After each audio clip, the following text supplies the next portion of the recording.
Oh, sungguh senangnya pengantin baru. Asyik-asyik Malam pertama, oh malu-malu. Malam kedua, padamkan lampu.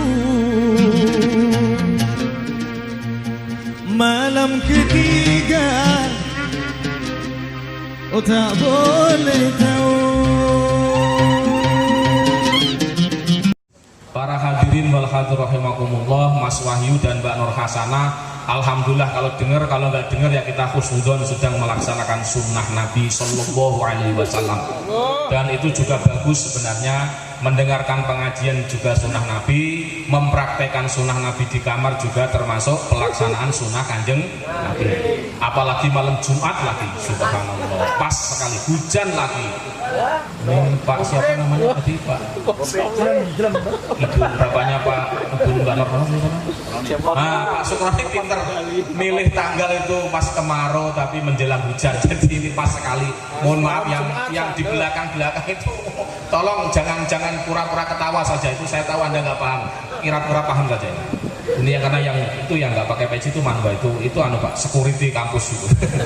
Ya, para hadirin wal hadirat rahimakumullah, pada malam hari ini kita bersama-sama mendoakan apa yang pernah didoakan oleh Nabi ketika bertemu dengan pengantin. Barakallahu lak. Semoga Allah memberikan keberkahan kepadamu wahai Mas Wahyu dan keberkahan kepada Mbak Nur Hasanah. Pernikahan yang berkah itu berarti pernikahan yang membawa kebaikan. Kalau sesuatu tidak ada berkah, walaupun duduknya di sofa, duduknya di kursi empuk, ya tiba-tiba mohon maaf pantatnya udunen. Maaf Pak ya, walaupun istri cantik, tapi kalau nggak berkah, istri cantik hanya menjadi beban. Saya sering menyampaikan materi ini kepada adik-adik kami ketika di kampus. Istri cantik itu ibarat mobil mewah. Tahu mobil mewah? Semakin bagus perawatannya tambah mahal. Diingat-ingat yang belum nikah, catat materi malam ini. Istri cantik seperti mobil, perawatannya tambah mahal, tambah rumit, tambah ribet. Bedaknya saja harus selai oleh. Oh enggak, itu biskuit kalau itu. Bukan, apa oleh ya. Atau Rudi Hadiswarno minimal. Nggak mungkin mau dikasih bedak biasa, apalagi salisil. Saya yakin nggak mau. Rosim Kan, ya salisil, rosim nggak mungkin mau. Karena wanita cantik. Kalau makan pun nggak mau di pinggir jalan. Makan di kaki lima nggak mau. Kenapa? Minyak gorengnya nggak higienis, goreng berkali-kali itu bikin penyakit. Makanya di restoran, di seafood hidup yang sekarang sudah ada tuh, masya Allah, satu porsi 200.000. Tapi kalau istrinya tidak cantik, bersyukur teman-teman yang istrinya nggak cantik, perawatannya mudah. Diajak makan kaki lima, siap. Jangan makan kaki lima, kaki 7 pun siap. Alhamdulillah, gampang. Dikasih sayur asem, gesek mau. Tapi kalau cantik, ribet Pak, ribet. Mohon maaf. Ya. Jadi sekali lagi, barangkali teman-teman yang punya istri tidak cantik disyukuri, karena insya Allah perawatannya lebih gampang dan Anda tidak mudah cemburu. Tapi kalau cantik, insya Allah gampang cemburu dan semakin khawatir. Maka kalau cantik itu mutlak, mohon maaf, cantik itu relatif, tapi kalau jelek mutlak, artinya sepakat maksud saya pikir. Ya tentu kita tidak sedang berbicara yang lain kecuali adalah berbicara berkah. Maka untuk Mas Wahyu khususnya, nganten baru maupun nganten yang setengah baru, termasuk Mas Radiman itu setengah baru karena 2 tahun juga. Yang paling penting malam ini Mas Wahyu, syukur-syukur dengar, yang paling penting adalah malam hari ini nikahnya benar-benar ditata dengan baik, bahwa nikah diniati benar-benar ibadah kepada Allah. Jangan nikah karena lihat kecantikannya, jangan lihat nikah karena mohon maaf kegantengannya. Karena soal ganteng, soal cantik, sekali lagi itu bertahan maksimal 15 tahun berdasarkan survei saya sendiri. Kenapa Pak? Iya, karena orang itu, seorang perempuan cantik itu ketika masih single, belum punya anak, tubuhnya masih ideal kayak biola. Maaf, jelas lekuk tubuh antara perut, pinggul, dan mohon maaf yang lain. Tapi kalau sudah nikah, anaknya 12 lagi, subhanallah. Itu dari bawah sampai atas lurus kayak semangka, subhanallah. Maka kalau Anda yang nikah karena kecantikan, saya pastikan akan Anda kecewa setelah 15 tahun ke atas. Sudah tidak ada semangat lagi, sudah tidak ada gairah lagi. Pertama, jangan pernah niat karena fisik, jangan pernah nikah karena lahiriahnya. Maka cantik itu adalah cantik batiniah, cantik inner beauty kalau bahasanya Mas Wahyu di kampus, dan itu insya Allah didapatkan pada diri Mbak Nur Hasanah, nur cahaya hasanah yang bagus. Maka Mas Wahyu sudah pintar sekali memilih Mbak Nur Hasanah. Ya subhanallah, saya masuk tadi sama Mas Tio mengantarkan sampai kebablasan. Tahu gang-gangnya itu subhanallah, kelembit tahu. Kalau di sini ada mutiara yang terpendam, namanya Mbak Nur Hasanah. Pinter memang Minwa itu nyari. Alhamdulillah. Allahumma sholli ala Muhammad. Tuh, jadi sekali lagi niatnya benar-benar ditata, jangan karena fisik, tapi niatnya karena ibadah. Juga sama, jangan pula nikah karena harta.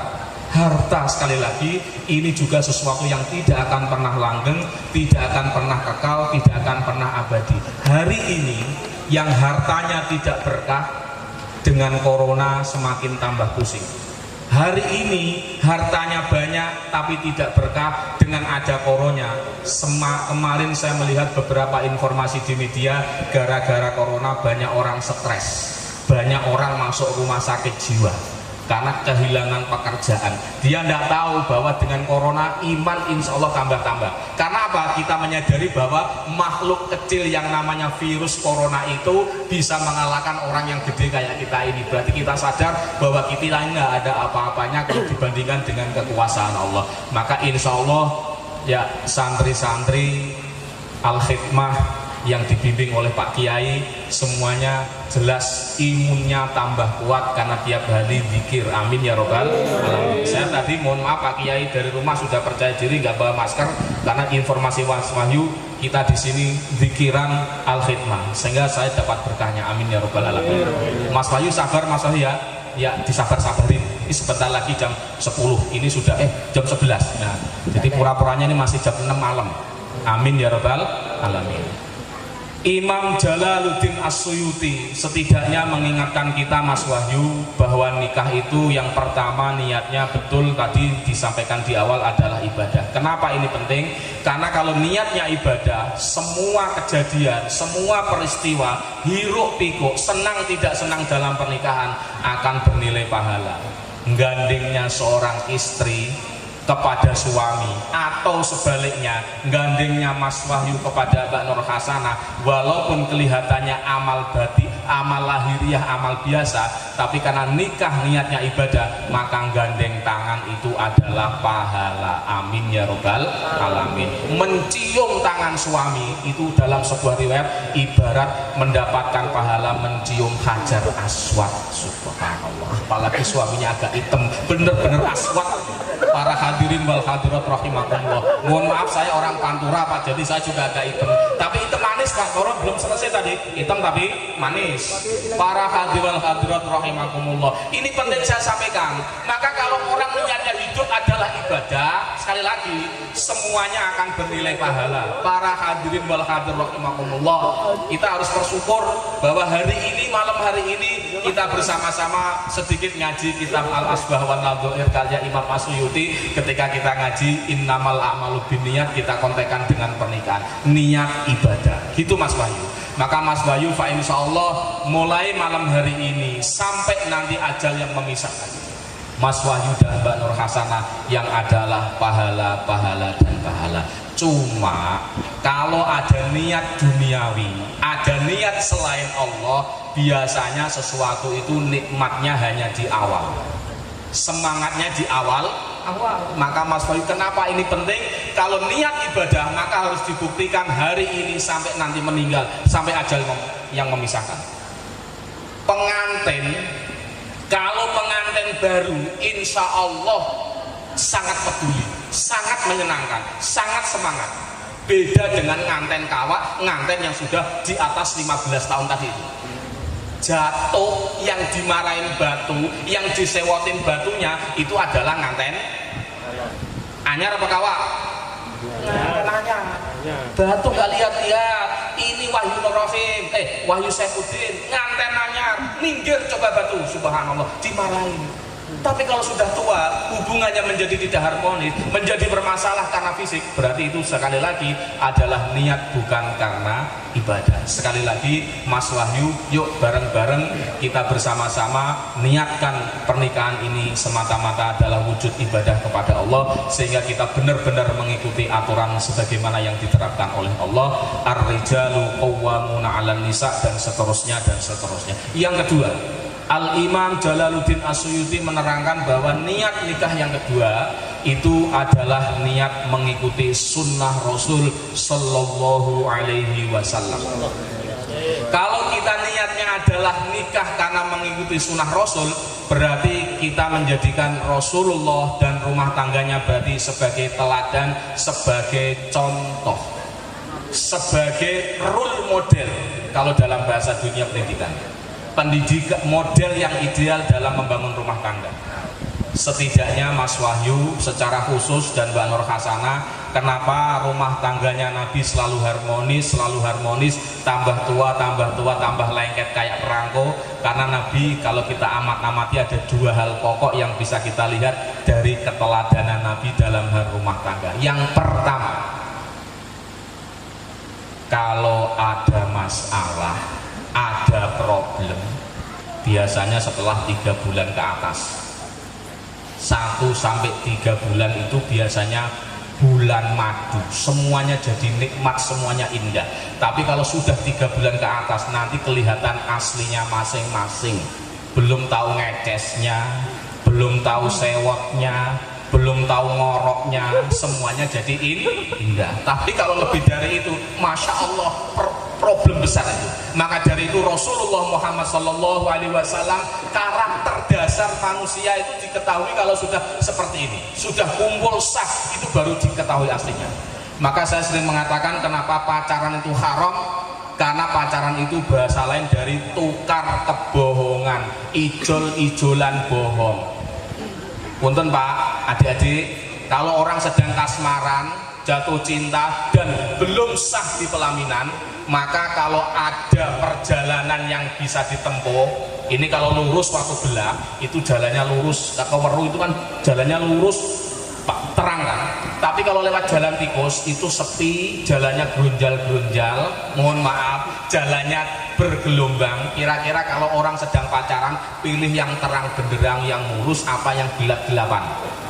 Gelap Pak, mohon maaf, itu karena Pak, pacaran itu tukar kebohongan, nggak ada yang asli, banyak yang ditutup.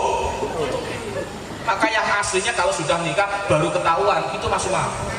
Maka yang sedang kasmaran tolong pahami betul, laki-laki parahnya tukang nebar kebohongan, perempuannya parahnya menikmati kebohongan. Kau ibarat bidadari turun dari grade, subhanallah. Maaf ini, saya kasih tahu loh, kalau perempuan menikmati pujian itu awal dari kehancuran. Yang belum nikah, hati-hati. Anda menikmati pujian dari seorang laki-laki yang belum Anda nikahi atau belum sah bagi Anda, itu Anda sedang mengalami kehancuran awal.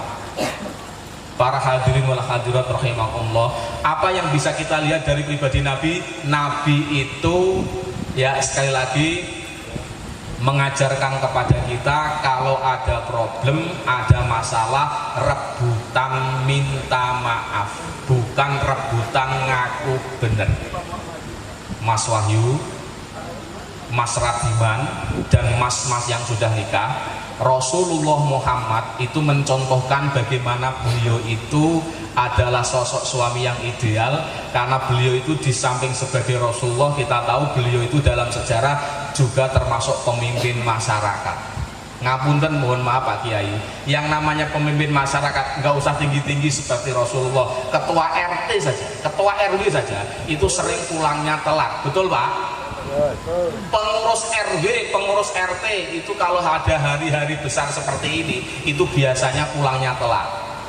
Kanjeng Nabi apalagi, beliau sibuknya luar biasa, sehingga pada satu malam disebutkan dalam sebuah riwayat, Nabi itu pulangnya telat larut malam.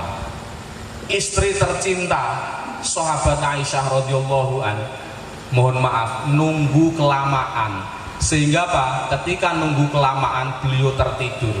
Zaman dulu nggak ada sinetron orang ketiga, nggak ada sinetron putih duyung, sehingga Pak nunggunya ya di rumah dan nggak ada hiburan lagi kecuali zikir kepada Allah. Ya lama-lama yang ngantuk, lama-lama capek. Sebelum ngantuk, sebelum tidur karena sudah larut, maka pintu ditutup oleh sahabat Aisyah dalam rangka menjaga rumah dari hal-hal yang tidak diinginkan. Ya entah makhluk apapun, entah ular atau apa dan sebagainya. Apa yang terjadi? Begitu larut malam Kanjeng Nabi rawuh, dan di saat Kanjeng Nabi rawuh yang terjadi adalah sahabat Aisyah sudah tertidur untuk menunggu beliau. Bapak, Ibu, mohon maaf, ibu-ibu khususnya Mbak Nur Hasanah, ingat Mas Saifuddin itu kalau jamaah Al-Khidmah biasanya pulangnya larut malam. Betul Mas? Hati-hati, hati-hati Mbak, itu mendoakan banyak orang.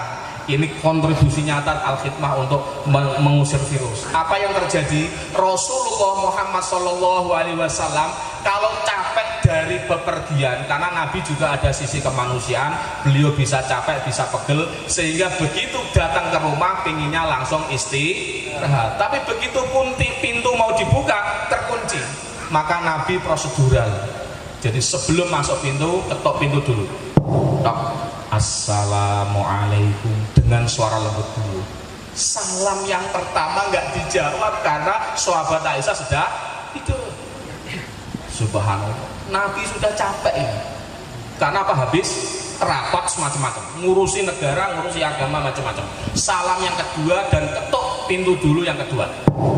Assalamualaikum, agak kenceng dibanding salam yang yang terjadi sama. Sahabat Aisyah karena saking capeknya juga belum terbangun, akhirnya diulangi 3 kali, tok tok tok, suara jeng assalamualaikum. Apa yang terjadi? Sahabat Aisyah pun juga manusia biasa, yang mana beliau terkaget-kaget, tidak sadar dalam benaknya malam-malam datang siapa, kaget karena di luar kesadaran. Begitu dibuka, sret, Waalaikumsalam warahmatullah. Ternyata yang dibuka adalah suami tercinta baginda Rasulullah Muhammad Sallallahu Alaihi Wasallam.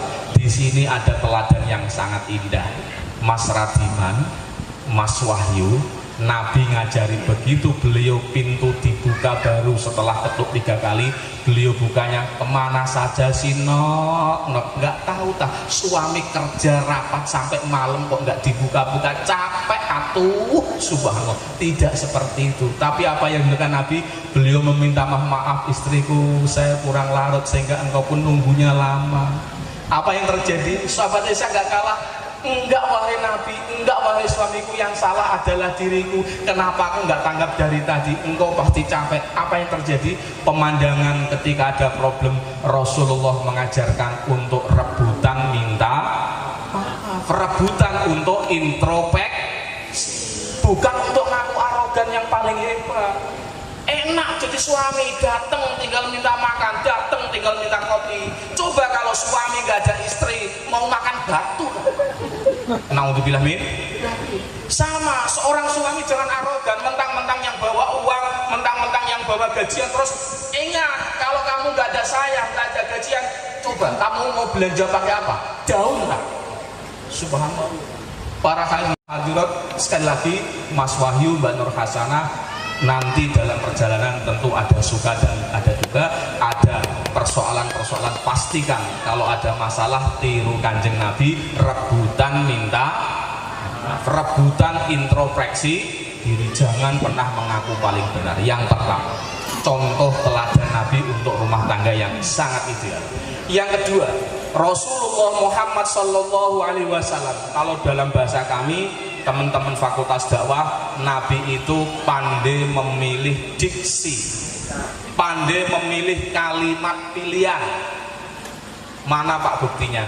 Nabi Muhammad itu kalau memanggil istrinya bukan Sah Aisyah, tapi Ya Humairah, wahai istriku yang cantik, yang pipinya putih kemerah-merahan. Itu Mas Wahyu kalau manggil Mbak Nur Hasanah jangan Nah Hasanah, subhanallah, jangan Ayang Hasanah, my beb, subhanallah. Latihan Mas Wahyu, beb, my beb, subhanallah, bebek kali gitu ya. Jadi sekali lagi gimana, pilihlah kalimat yang baik.